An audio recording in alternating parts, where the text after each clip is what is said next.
In a world constantly shaped by conflict, crisis, and change, the voice of reason and compassion often shines brightest when rooted in centuries of tradition.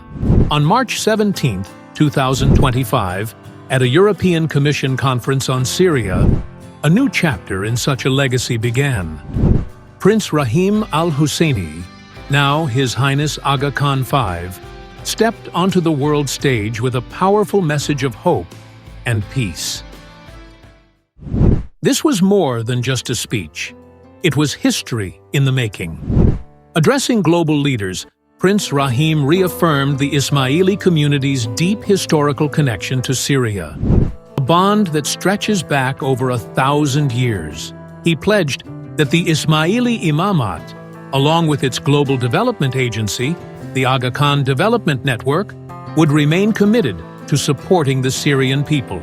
His words were clear: "We are determined to help foster peace, hope, and development for a better future." This marked the first major public appearance of Aga Khan V since inheriting the title after the passing of his father, Aga Khan IV, Prince Karim, on February 4, 2025. For nearly 70 years, Aga Khan IV had led the global Ismaili Muslim community, numbering between 12 to 15 million across more than 35 countries. His passing ended an era of profound leadership, one that blended spiritual wisdom with modern philanthropy, diplomacy, and global influence. The Aga Khans are not just leaders. They are believed to be direct descendants of the Prophet Muhammad, through the Prophet's cousin and son-in-law, Hazrat Ali, and daughter Fatima. In the Ismaili tradition, the Imam is a divinely appointed guide, entrusted not just with religious duties, but with leading the community in every aspect of life.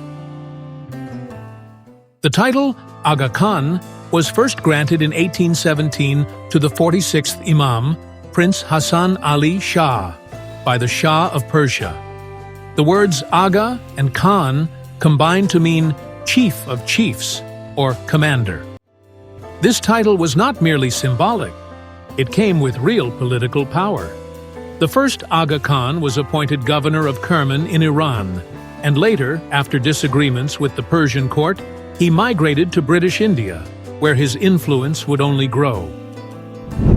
By 1866, the British formally recognized the Aga Khan's leadership over his community in a legal ruling known as the Aga Khan case. The community, now globally spread, was firmly rooted under this unique spiritual political leadership.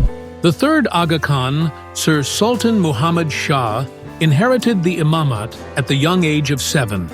As he grew, he would become one of the most influential Muslim leaders of the 20th century. Educated in Britain and deeply connected to European royalty through marriage, he bridged East and West with ease. In 1906, he helped establish the All India Muslim League to protect Muslim interests in British India. Later, he represented India at the League of Nations and became its president. His role as a spiritual leader extended to international diplomacy and advocacy for Muslim rights. In 1957, after the passing of Aga Khan III, his 20-year-old grandson, Prince Karim, became Aga Khan IV. It was a surprise for many, skipping 2 generations, but it proved to be a visionary choice. Over the next decades, he would redefine the role of a religious leader in the modern world. Known for his charisma, elegance, and wealth, Aga Khan IV was a man who lived comfortably in both worlds, spiritual and material. Despite headlines that focused on his yachts, ski trips, and private islands, his mission was far deeper: to build institutions, fight poverty, and promote pluralism.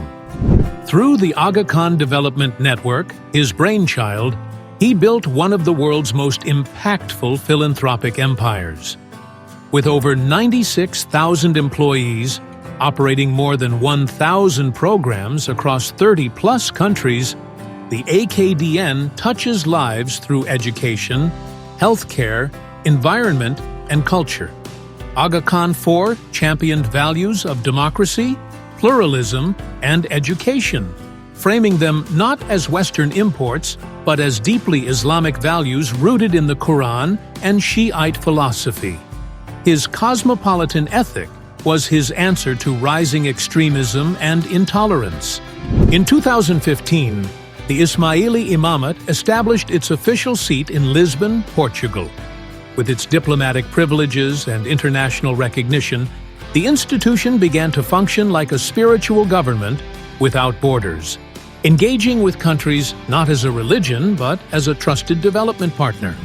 In 2008, the Aga Khan opened the delegation of the Ismaili Imamat in Ottawa. A year later, he became only the fifth person in history to receive honorary Canadian citizenship. In countries like Canada, where nearly 80,000 Ismailis live, the community flourished, integrating into the highest levels of business, education, and politics. Wherever there was need, the Aga Khan was present. In Afghanistan, the AKDN remained active even after the Taliban returned to power in 2021. In Tajikistan during the 1992 civil war, the Aga Khan used his influence and resources to deliver food and end conflict. Now, as Prince Rahim takes on the mantle of Aga Khan V, the world watches. His first speech in Brussels echoed with resolve, humility, and history. He pledged not just to continue his father's legacy, but to build upon it. Born into privilege but raised in service, Prince Rahim brings with him a deep understanding of development, diplomacy, and ethics. Educated at Brown and Harvard, he has long been involved in AKDN operations. But now, as Imam, his leadership will carry a divine mandate and a global responsibility. The Ismaili community has always believed in a living Imam, an ever-present guide in their lives. As history meets the future, Aga Khan V stands at the intersection of faith and progress, tasked with leading millions through a world that demands both tradition and transformation. In the words of his followers, he is not just a leader, he is a beacon of light in uncertain times, from the mountains of Central Asia to the cities of North America, from sacred teachings to modern universities, from divine faith to diplomatic finesse. As the world changes, so too must leadership. In Aga Khan V, a new era begins, rooted in history, guided by faith, and reaching toward the future.